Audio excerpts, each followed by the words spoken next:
السلام علیکم ورحمۃ اللہ وبرکاتہ۔ غریب باپ نے بیٹی کو شادی پر اپنی ماں کی نشانی ایک پرانا سونے کا سیٹ دیا۔ سسرال والوں نے بھرے حال میں وہ سیٹ زمین پر پھینک دیا اور کہا، یہ کباڑ ہم نہیں رکھیں گے۔ باپ روتا رہا اور بیٹی خاموش رہی۔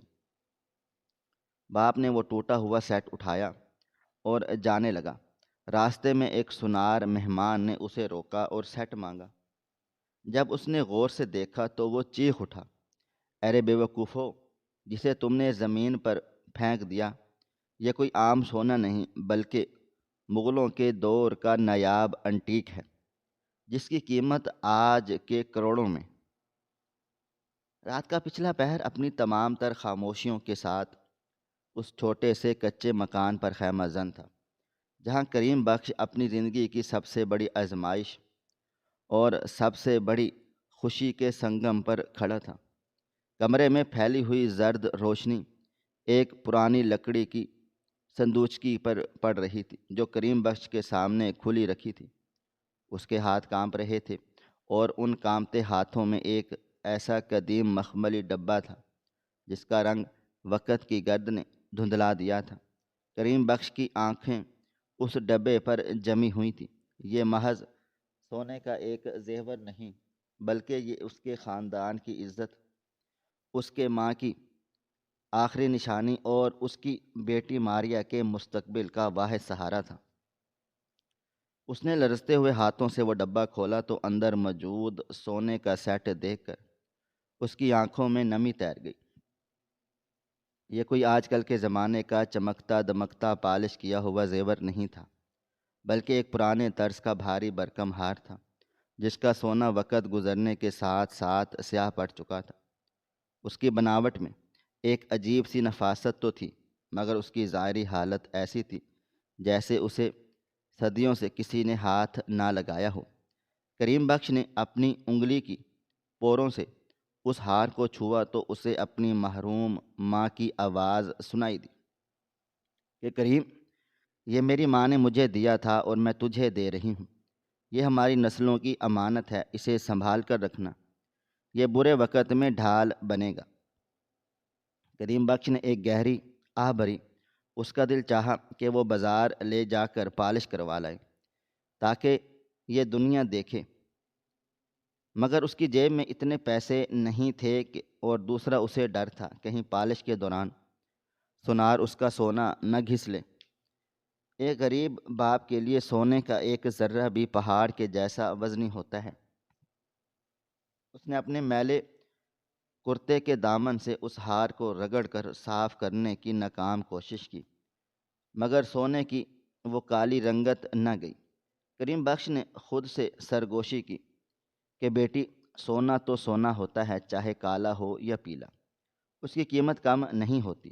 اور پھر یہ تو میری ماں کی دعا ہے، یہ میری ماریا کی حفاظت کرے گا۔ وہ اٹھا اور بیٹی کے کمرے کی طرف بڑھا، جہاں ماریا دلہن بننے کی تیاریوں میں مصروف تھی، مگر اس کے چہرے پر وہ خوشی نہیں تھی جو دلہنوں کا خاصہ ہوتی ہے۔ ماریا اپنی مہندی لگے ہاتھوں کو دیکھ رہی تھی۔ جب کریم بخش کمرے میں داخل ہوا، اس نے وہ ڈبیا بیٹی کے سامنے رکھ دی۔ ماریا نے جب اسے کھولا تو اس کے چہرے پر ایک سایہ سا لہرا گیا۔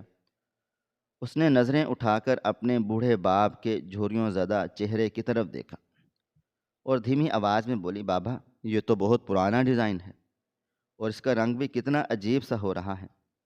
آپ جانتے ہیں نا، ساس اور نندیں پہلے ہی جہیز کے سامان پر ناک بھوں چڑھا رہی ہیں۔ اگر انہوں نے یہ دیکھ لیا تو وہ کیا کہیں گی کہ باپ نے بیٹی کو شادی پر کالا سونا دیا ہے۔ کریم بخش کے دل پر جیسے کسی نے نشتر چلا دیا ہو، مگر اس نے مسکرانے کی کوشش کی اور بیٹی کے سر پر شفقت سے ہاتھ رکھتے ہوئے کہا، میری بچی، ظاہری چمک دمک تو دھوکہ ہوتی ہے، یہ عام سونا نہیں ہے، یہ ہمارے خاندان کی آخری عزت ہے، اس میں میری ماں کی دعائیں شامل ہیں۔ تو فکر نہ کر، جب یہ تیرے گلے میں سجے گا تو اس کی برکت تجھے ہر بری نظر سے بچائے گی، اور پھر میرے پاس تیری رخصتی کے لیے اس سے بڑھ کر اور کچھ بھی نہیں ہے۔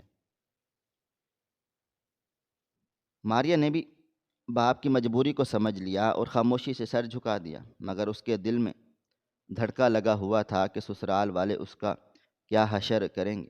شادی کا دن آ گیا اور شہر کا ایک مہنگا میرج ہال روشنیوں سے نہایا ہوا تھا۔ بارات آ چکی تھی۔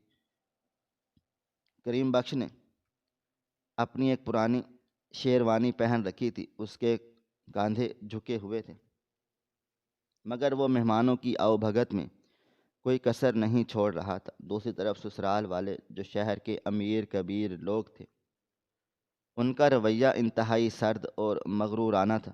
دولہا وقار اپنی ماں کے بیگم شناز کے ساتھ بیٹھا تھا۔ وہ زیورات سے لدی پھندی تھیں اور ان کی آنکھیں عقاب کی طرح حال کے انتظام اور جہیز کے سامان کا جائزہ لے رہی تھیں۔ کریم بخش جب بھی ان کے قریب سے گزرتا، اسے ان کی سرگوشیاں اور طنزیہ ہنسی سنائی دیتی، جو اس کے کلیجے کو چھلنی کر دیتی تھی۔ بیگم شناز بار بار کھانے کی تاخیر اور حال کی سجاوٹ میں کیڑے نکال رہی تھی، جس سے کریم بخش شرم سے پانی پانی ہو رہا تھا، مگر وہ صبر کا گھونٹ پی کر مسکرا دیتا کہ بیٹی کا معاملہ ہے، برداشت کرنا پڑے گا۔ ابھی کھانا کھلنے میں کچھ وقت باقی تھا کہ بیگم شناز اپنی بہنوں اور قریبی رشتہ داروں کے گھیرے میں بیٹھی اونچی آواز میں باتیں کر رہی تھی۔ ان کا مقصد شاید کریم بخش کو سنانا ہی تھا۔ وہ اپنی ناک پر رکھا چشمہ درست کرتے ہوئے انتہائی حقارت سے بولی، ارے بہن کیا بتاؤں، قسمت ہی پھوٹ گئی ہمارے بیٹے کے لیے۔ چاند جیسی بہو ڈھونڈنے نکلے تھے اور پلے پڑا یہ کنگال سمدھی۔ کل جو جہیز کا سامان ان لوگوں نے ہمارے گھر بھجوایا ہے، اسے دیکھ کر تو میرا خون ہی کھول اٹھا ہے۔ قسم لے لو جو فرنیچر کی لکڑی میں ذرا بھی جان ہو۔ اتنی ہلکی اور کچی لکڑی ہے کہ 2 مہینے بھی نہ چلے، اور وہ برتن تو ایسے ہیں جیسے لنڈے سے خریدے ہوں۔ ہم نے تو بیٹے کی شادی اس گھر میں کر کے بہت بڑی غلطی کر دی ہے۔ پورے خاندان میں ناک کٹ جائے گی ہماری کہ اتنا ہلکا سامان آیا ہے۔ کریم بخش جو مہمانوں کو پانی پلا رہا تھا، اس کے قدم وہیں جم گئے۔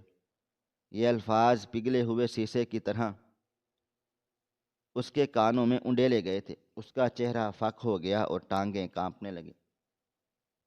آس پاس کھڑے لوگ بھی بیگم شناز کی باتیں سن کر کن اکھیوں سے کریم بخش کو دیکھ رہے تھے۔ کریم بخش کی غیرت نے جوش مارا۔ اسے لگا اگر آج وہ چپ رہا تو اس کی بیٹی ساری زندگی تانے سن سن کر مر جائے گی، اور وہ ہمت مجتمع کر کے آگے بڑھا اور اپنے کامتے ہوئے ہاتھ جوڑ کر بیگم شناز کے سامنے کھڑا ہو گیا۔ بیگم شناز نے اسے حقارت سے دیکھا اور منہ پھیر لیا۔ کریم بخش نے لرزتی ہوئی آواز میں کہا، بیگم صاحبہ آپ ناراض نہ ہوں، میں آپ کے جذبات سمجھتا ہوں۔ میں ایک غریب آدمی ہوں، میری جتنی حیثیت تھی میں نے کر دیا، مگر آپ یقین رکھیں میں نے اپنی بیٹی کو خالی ہاتھ نہیں بھیجا۔ اگر فرنیچر میں کوئی کمی رہ گئی ہے تو میں اسے دوسری طرح پورا کر دوں گا۔ بیگم شناز نے طنزیہ نظروں سے اسے دیکھا اور بولی،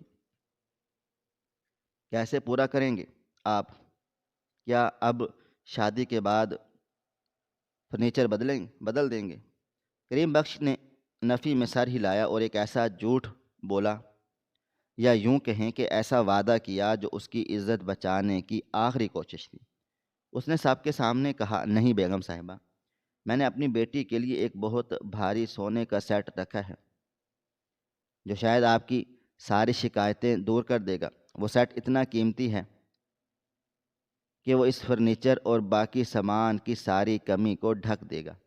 میں وہ سیٹ رخصتی کے وقت سب کے سامنے اپنی بیٹی کو دوں گا تاکہ آپ لوگوں کا مان رہ جائے۔ کریم بخش کا یہ جملہ سنتے ہی بیگم شناز کی آنکھوں میں لالچ کی ایک چمک آ گئی۔ انہوں نے سوچا کہ شاید اس بوڑھے نے واقعی ہی اپنی ساری جمع پونجی لگا کر کوئی بھاری بھرکم جدید سیٹ بنوایا ہوگا۔ ان کے چہرے کے تاثرات فوراً سے بدل گئے اور وہ ایک زہریلی مسکراہٹ کے ساتھ بولیں، چلیں دیکھتے ہیں کریم صاحب کہ آپ کا وہ بھاری سٹ کیسا ہے۔ امید ہے وہ واقعی ہماری شان کے مطابق ہوگا اور ہمیں مزید شرمندہ نہیں ہونا پڑے۔ کریم بخش نے سر جھکا دیا اور وہاں سے ہٹ گیا۔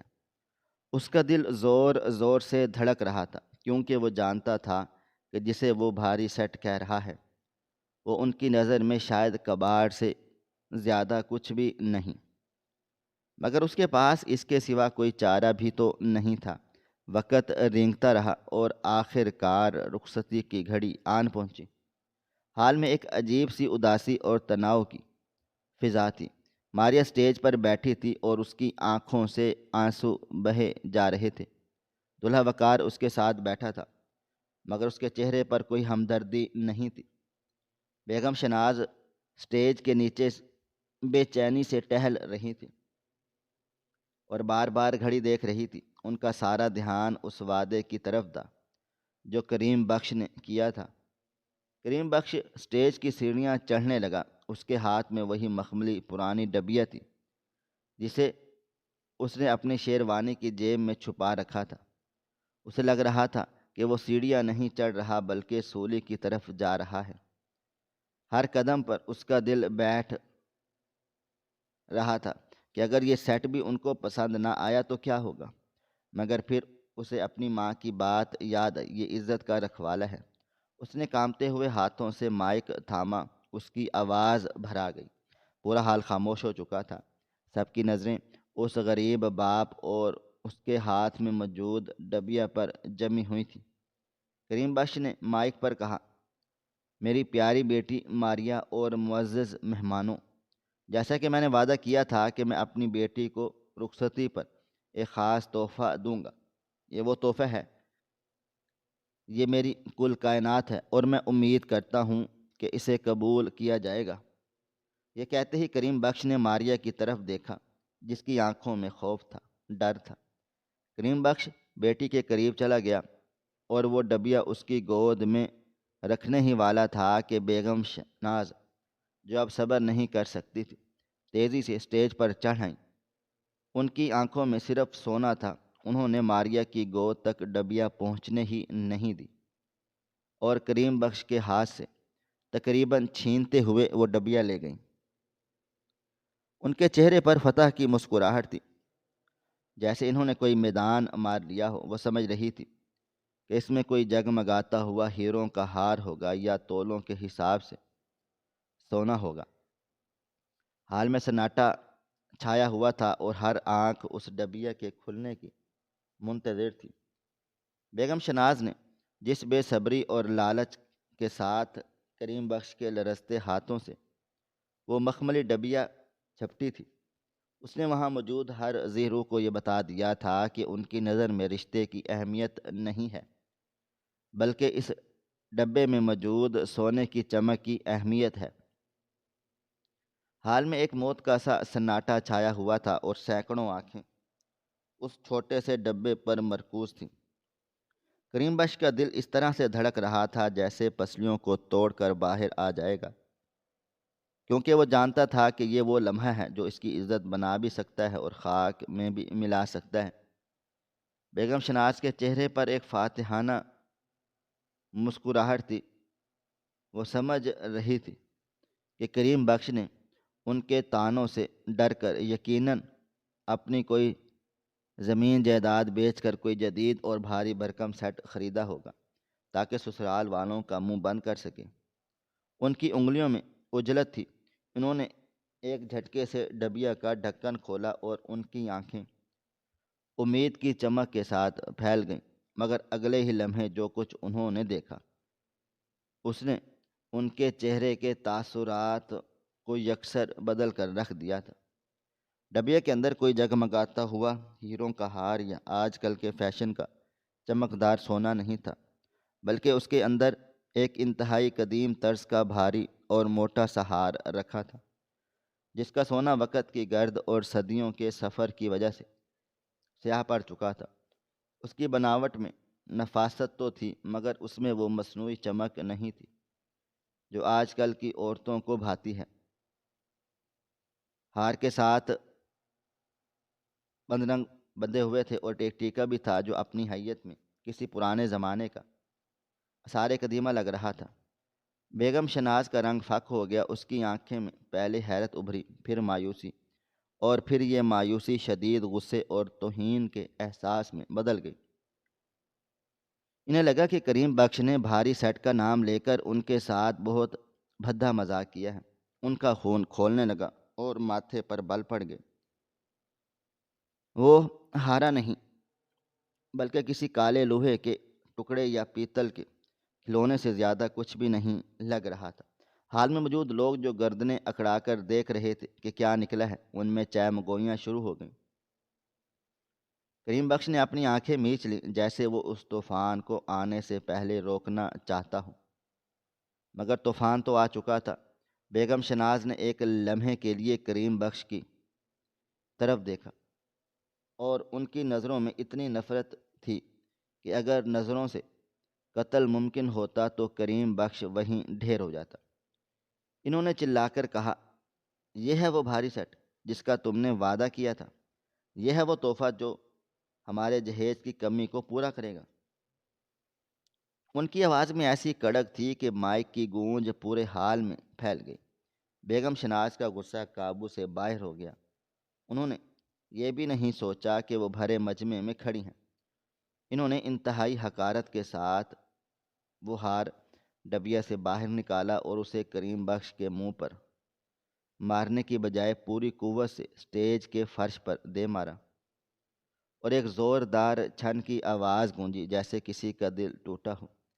ہار زمین پر گرتے ہی بکھر گیا اور اس کا ایک کنڈا ٹوٹ کر دور جا گرا۔ بیگم شناز نے دھاڑتے ہوئے کہا، اٹھا لو یہ کباڑ اور لے جاؤ اسے یہاں سے، ہمیں نہیں چاہیے تمہاری یہ بھیک۔ تم نے ہمیں بیوقوف سمجھ رکھا ہے؟ کیا تم بھاری سیٹ کا وعدہ کر کے یہ دادی اماں کے زمانے کا کالا کچرا ہمیں تھما دو گے؟ ہمارے گھر کی تو نوکرانیاں بھی ایسا منحوس زیور نہیں پہنتی، اور تم اسے اب ہماری بہو کو پہنانا چاہتے ہو تاکہ دنیا ہنسے کہ چودھریوں کی بہو نے لوہا پہن رکھا ہے۔ شرم نہیں آئی تمہیں یہ دھوکہ دیتے ہوئے؟ کریم بخش کا وجود کانپ اٹھا۔ اسے لگا کہ کسی نے اسے برہنہ کر کے چوراہے پر کھڑا کر دیا ہے۔ اس کی سفید داڑھی پر آنسوؤں کی ایک لڑی بہہ نکلی۔ ماریا جو اب تک بت بنی بیٹھی تھی، اپنے باپ کی یہ تذلیل دیکھ کر تڑپ اٹھی۔ اس کے منہ سے ایک چیخ نکلی اور وہ اپنا بھاری لہنگا سمیٹتی ہوئی سٹیج کے فرش پر بیٹھ گئی، اور وہ روتے ہوئے اپنے کانپتے ہاتھوں سے اس بکھرے ہوئے زیور کو چننے لگی جو اس کے باپ کی ماں کی نشانی تھی، اور جسے آج کباڑ کہہ کر ٹھکرا دیا گیا تھا۔ ماریا کے آنسو اس کالے سونے پر گر رہے تھے اور مزید اسے دھندلا رہے تھے۔ دولہا وقار اپنی جگہ سے اٹھا، اور اس کی ماں نے اپنی ماں کو روکنے کی کوشش کی کہ امی بس کر دیں، لوگ دیکھ رہے ہیں، مگر بیگم شہناز نے اسے بازوؤں سے جھٹک دیا اور کہا، تو چپ کر وقار، تجھے نہیں پتہ کہ اس نے ہماری کتنی توہین کی ہے؟ پہلے 2 ٹکے کا فرنیچر بھیجا اور اب یہ کوڑا لے آیا۔ میں یہ شادی ہرگز نہیں ہونے دوں گا۔ اگر ان کی یہی اوقات تھی تو ہم سے رشتہ کیوں جوڑا؟ کریم بخش آہستہ آہستہ جھکا جیسے اس کی کمر ٹوٹ گئی ہو، اور وہ اپنی بیٹی کے پاس فرش پر بیٹھ گیا، اور اپنی پگڑی کو گرنے سے بچاتے ہوئے اس نے ماریا کے ہاتھ سے وہ ٹوٹا ہوا ہار لیا۔ اس کا دل خون کے آنسو رو رہا تھا۔ اس نے بھیگی ہوئی آنکھوں سے بیگم شناز کی طرف دیکھا اور لرزتے ہوئے ہونٹوں سے کہا، یہ بیگم صاحبہ، خدا گواہ ہے، میں نے کوئی دھوکہ نہیں دیا، میں نے کوئی جھوٹ نہیں بولا تھا۔ یہ واقعی بہت قیمتی ہے، یہ میرے خاندان کی عزت ہے، بس ذرا پرانا ہے۔ آپ اسے ایک بار ہاتھ میں لے کر تو دیکھیں، یہ عام سونا نہیں ہے، یہ میری ماں کی نشانی ہے، اور ماں کی نشانی کبھی کباڑ نہیں ہوتی۔ آپ میری غربت کا مذاق اڑا لیں، مگر میری نیت پر شک نہ کریں۔ بیگم شہناز نے منہ پھیر لیا اور اپنی شال درست کرتے ہوئے حقارت سے کہا، رہنے دو، یہ جذباتی ڈرامے ہمیں نہیں چاہیے۔ تمہاری یہ پرانی نشانیاں اپنی عزت اپنے پاس رکھو، اور اگر یہی دینا تھا تو بہتر ہے تم اپنی بیٹی بھی اپنے پاس ہی رکھو۔ ہمیں ایسے کنگال اور جھوٹے لوگوں سے کوئی ناطہ نہیں جوڑنا جو شادی کے دن بھی فریب سے کام لیں۔ حال میں موجود مہمان اب کھل کر باتیں بنا رہے تھے، کچھ کریم بخش کی بے بسی پر افسوس کر رہے تھے تو کچھ بیگم شناز کی حمایت میں سر ہلا رہے تھے۔ ماریہ نے جب ساس کے یہ الفاظ سنے تو اس نے اپنے آنسو پونچھے اور سر اٹھایا۔ اس کی آنکھوں میں اب دکھ کی جگہ ایک عجیب سا عزم تھا۔ اس نے اپنے باپ کا بازو تھاما اور کہا، بابا جان بس کریں، اور کتنی ذلت سہیں گے؟ آپ اٹھیں بابا جان، یہ سونا نہیں ہے، یہ ان کی پرکھ ہے اور یہ اس میں فیل ہو گئے ہیں۔ کریم بخش نے اپنی بیٹی کی طرف دیکھا تو اسے لگا کہ ماریہ ایک ہی پل میں بڑی ہو گئی ہے۔ اس نے کانپتے ہاتھوں سے وہ ٹوٹا ہوا ہار اور بکھرے ہوئے موتی اپنی شیروانی کی جیب میں ڈالے اور بڑی مشکلوں سے سہارا لے کر کھڑا ہوا۔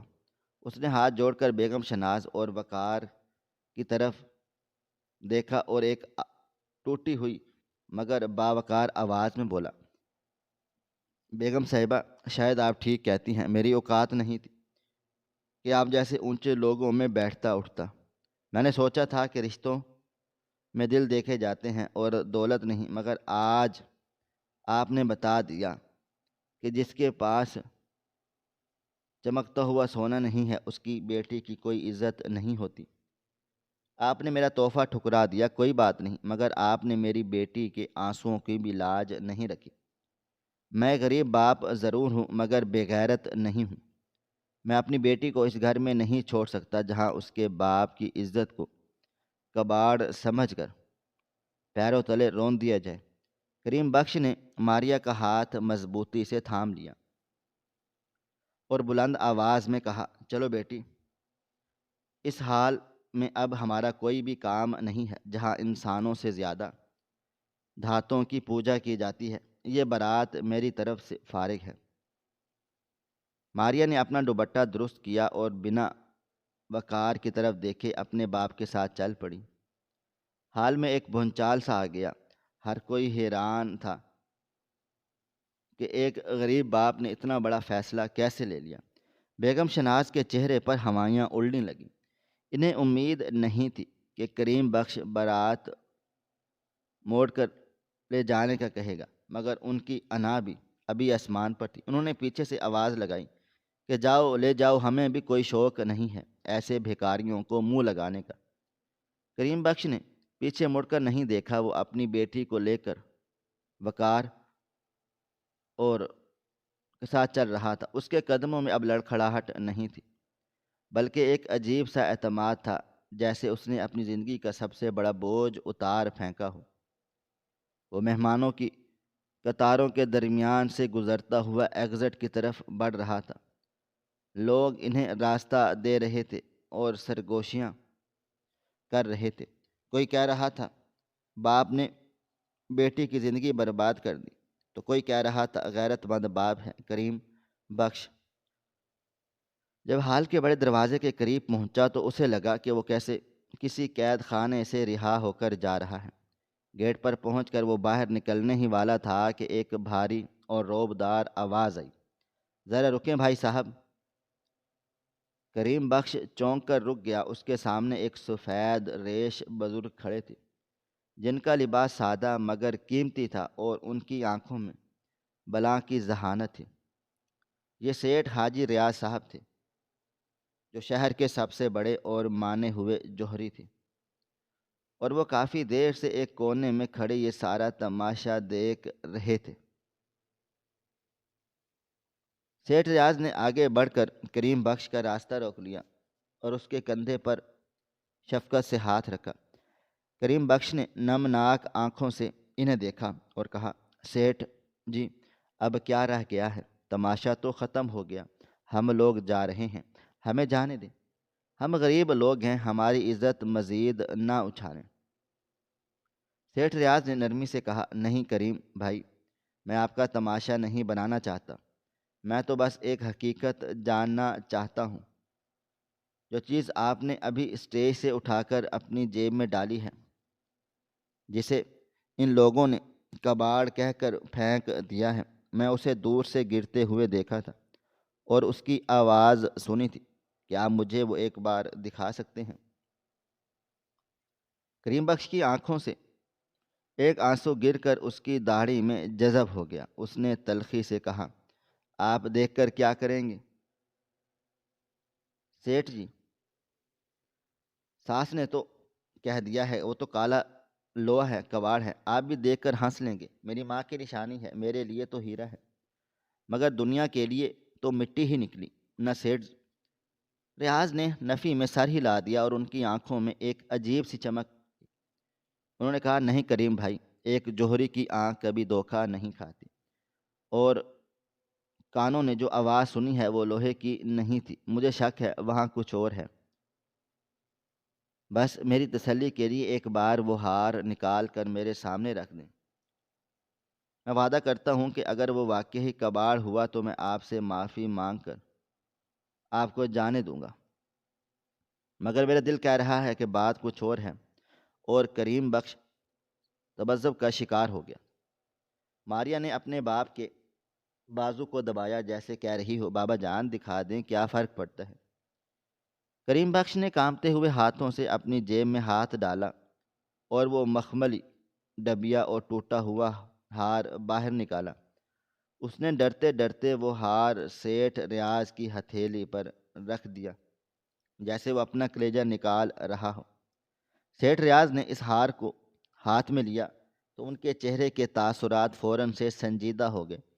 انہوں نے ہار کے وزن کو محسوس کیا اور پھر اپنی واسکٹ کی جیب سے ایک چھوٹا سا میگنیفائنگ گلاس یعنی عدسہ نکالا۔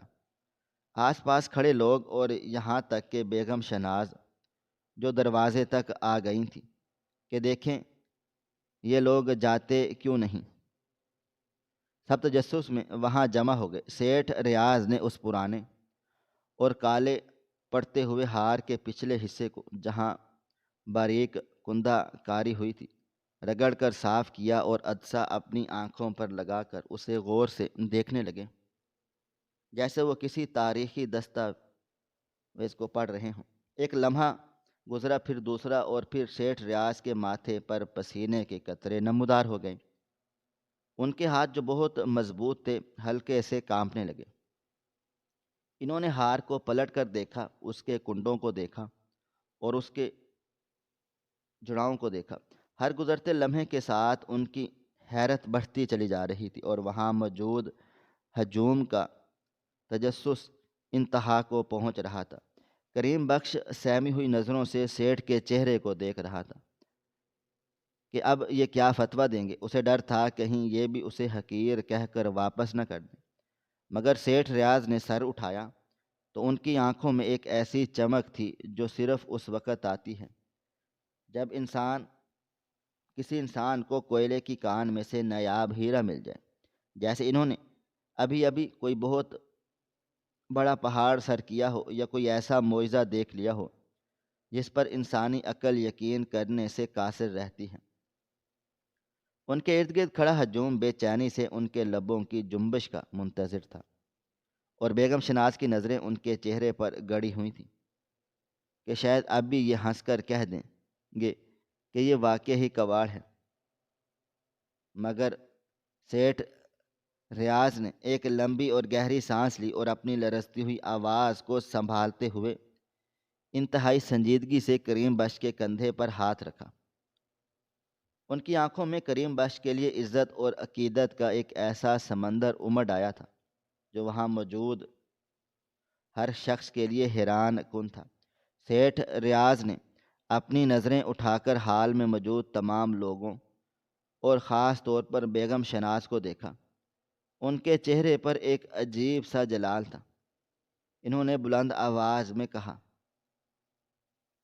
اے نادان لوگوں اور اے سونے کی پرکھ کا دعویٰ کرنے والے اندھے سوداگروں، تم لوگوں نے آج اپنی جہالت اور تکبر میں جس چیز کو کباڑ کہہ کر ٹھکرا دیا ہے، جس کو تم نے اسٹیج پر پھینک کر ایک باپ کی عزت کی کو مٹی میں ملانے کی کوشش کی ہے؟ تمہیں خبر بھی ہے یہ کیا ہے؟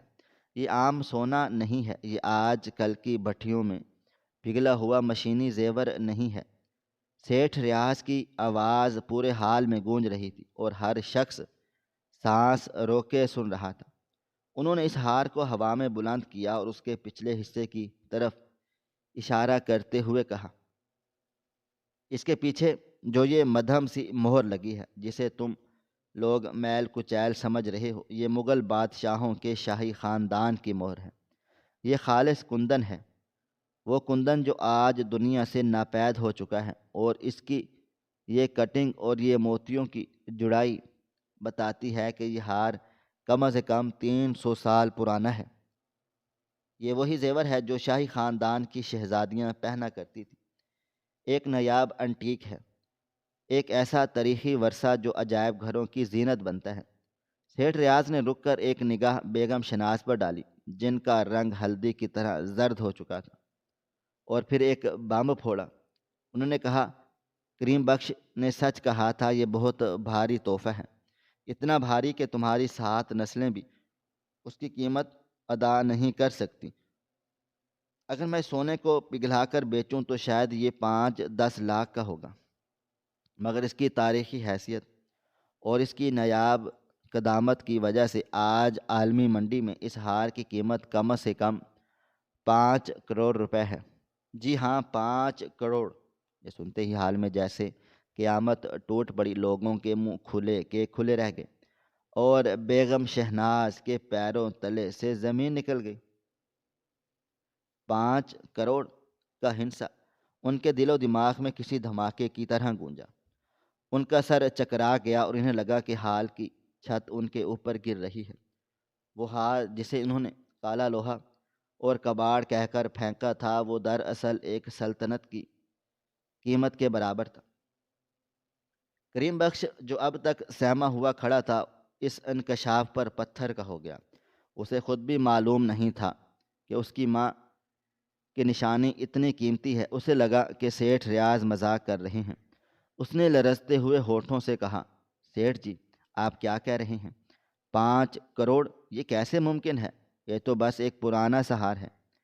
سیٹھ ریاض نے مسکرا کر کریم بخش کے دونوں ہاتھ تھام لیے اور کہا، کریم بھائی، یہ ممکن ہے کیونکہ قدرت صبر کرنے والوں کو ایسے ہی نوازتی ہے۔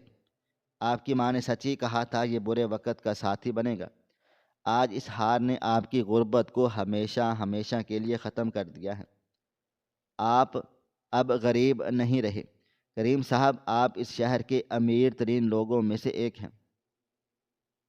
یہ منظر دیکھ کر انسانی فطرت کا وہ گھناؤنا اور بھیانک رخ سامنے آ گیا جو لالچ اور ہوس سے عبارت ہے۔ بیگم شناز جو ایک لمحہ پہلے تک کریم بخش کو دھتکار رہی تھی، اور جس ہار کو انہوں نے جوتی کی نوک پر رکھا ہوا تھا، 5 کروڑ کا سنتے ہی ان کا رویہ مچھلی کی طرح تڑپ کر بدلا۔ ان کے چہرے پر جو فرونیت تھی وہ فوراً سے ایک مکارانہ عاجزی اور لجاجت میں بدل گئی۔ انہوں نے اپنی شال درست کی اور بنا کسی شرمندگی کے تیزی سے گیٹ کی طرف بھاگی، جہاں کریم بخش اور ماریا کھڑے ہوئے تھے۔ ان کے پیچھے ان کا بیٹا وقار بھی سر جھکائے چلا آ رہا تھا، جسے اب اپنی ماں کی غلطی کا نہیں بلکہ ہاتھ سے نکلتے ہوئے خزانے کا افسوس ہو رہا تھا۔ بیگم شناز نے کریم بخش کے قریب پہنچ کر ایک بار دم سے اپنے لہجے میں شہد کھول دیا اور ہاتھ جوڑ کر بولی، ارے کریم بھائی، آپ تو برا مان گئے میری باتوں کا۔ میں تو بس مذاق کر رہی تھی۔ آپ جانتے ہیں نا کہ شادی بیاہ میں ایسے ہلکے پھلکے نوک جھونک تو چلتی رہتی ہے۔ میرا مقصد آپ کی دل آزاری ہرگز نہیں تھا۔ میں تو بس یہ دیکھنا چاہتی تھی کہ آپ کو اپنی چیز پر کتنا بھروسہ ہے۔ انہوں نے بے شرمی کی انتہا کرتے ہوئے ہاتھ بڑھایا اور کہا، لائیں، یہ ہار مجھے دے دیں۔ یہ تو ہماری بہو ماریا کا ہے، ہماری خاندانی امانت ہے۔ میں اسے اپنی جان سے زیادہ سنبھال کر رکھوں گی۔ اور ماریا بیٹا، تم کیوں کھڑی ہو؟ چلو گاڑی میں بیٹھو، دیکھو وقار تمہارا انتظار کر رہا ہے۔ رخصتی کا وقت نکل رہا ہے، لوگوں میں باتیں بنے گی۔ چلو شاباش، چلو گھر چلیں۔ حال میں موجود مہمان بیگم شہناز کی اس کلا بازی پر دنگ رہ گئے کہ کیسے دولت کی چمک نے ان کا ایمان اور غیرت سب خرید لیا۔ کریم بخش اس اچانک تبدیلی پر ہکا بکا رہ گیا۔ اس کا دل اتنا سادہ تھا کہ ایک لمحے کے لیے اسے لگا کہ شاید وہ واقع ہی معافی مانگ رہی ہیں اور اسے اپنی بیٹی کا گھر بسانے کے لیے یہ ہار انہیں دے دینا چاہیے۔ آخر ماریا کا ہی تو ہے۔ وہ تصور میں ہار ان کی طرف بڑھانے ہی والا تھا، ایک نازک مگر مضبوط ہاتھ نے ان کا بازو تھام لیا۔ یہ ماریا تھی جس نے اپنے باپ کا ہاتھ پکڑ کر روک دیا، ماریا جو ساری عمر خاموش رہی تھی، جو ہمیشہ سر جھکا کر بڑوں کا حکم مانتی رہی تھی۔ آج اس کے اندر کی عورت جاگ اٹھی تھی۔ اس نے اپنے آنسو پونچھ لیے۔ اس کی آنکھوں میں اب دکھ نہیں تھا بلکہ ایک عجیب سی آگ اور فیصلہ کن جلال تھا۔ اس نے بیگم شہناز کے بڑھتے ہوئے ہاتھ کو جھٹک دیا اور ایک ایسی آواز میں بولی جو پورے مجمع پر بھاری تھی، نہیں آنٹی، رک جائیں، اپنے ناپاک ہاتھ اس ہار کی طرف مت بڑھائیں۔ کریم بخش نے چونک کر اپنی بیٹی کو دیکھا۔ ماریا نے ساس کی آنکھوں میں آنکھیں ڈال کر کہا، جب یہ ہار ڈبیا میں بند تھا اور آپ کو کالا اور پرانا لگ رہا تھا، تب آپ نے اسے کباڑ کہہ کر میرے باپ کے منہ پر دے مارا تھا۔ تب یہ آپ کے لیے کوڑا تھا جسے آپ اپنے گھر میں رکھنے کو تیار نہیں تھی۔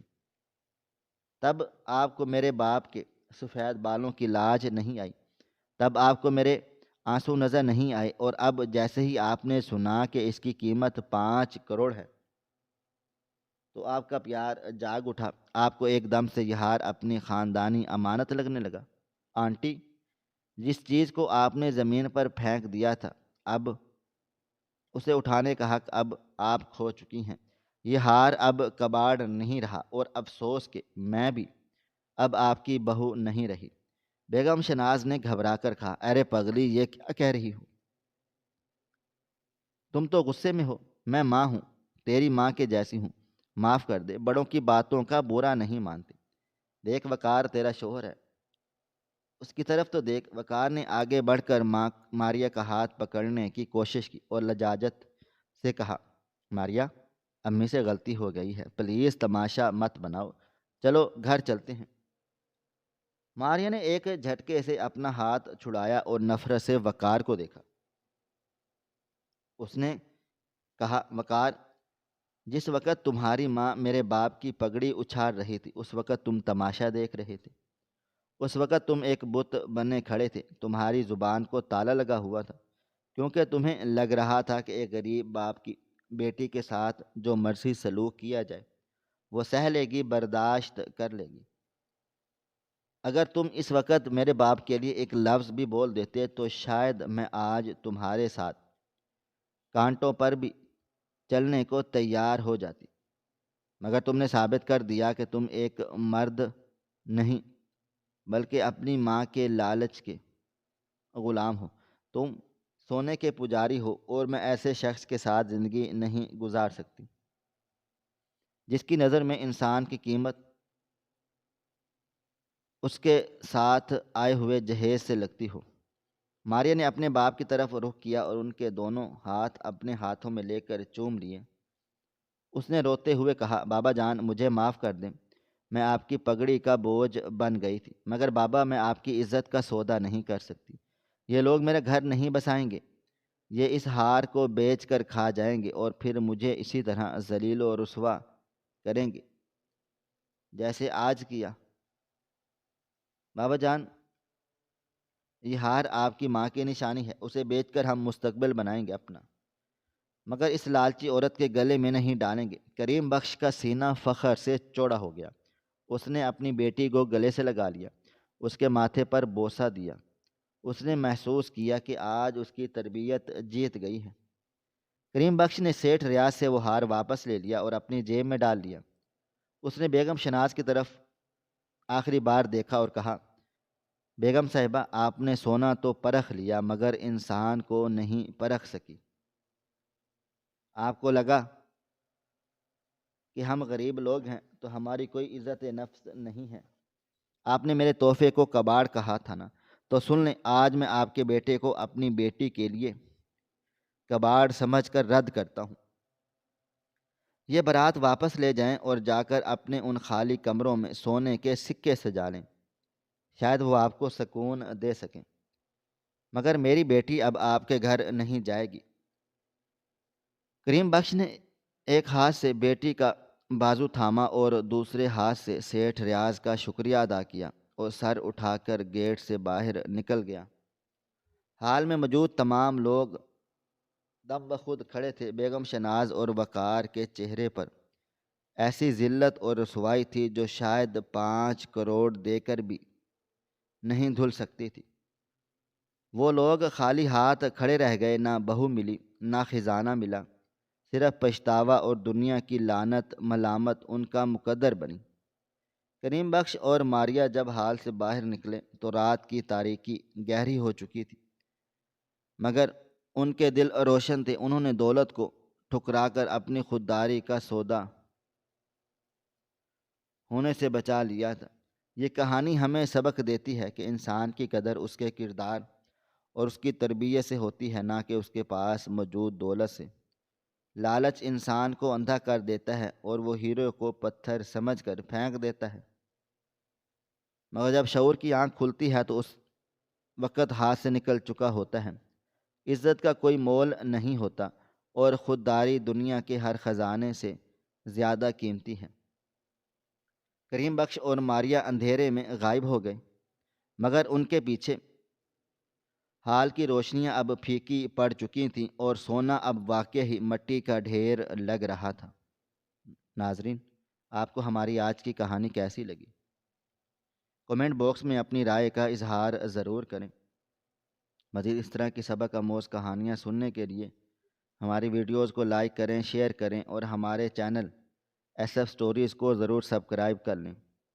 ملتے ہیں کل ایک نئی اور دلچسپ کہانی کے ساتھ، تب تک اپنا ڈھیر سارا خیال رکھیے گا۔ اللہ حافظ۔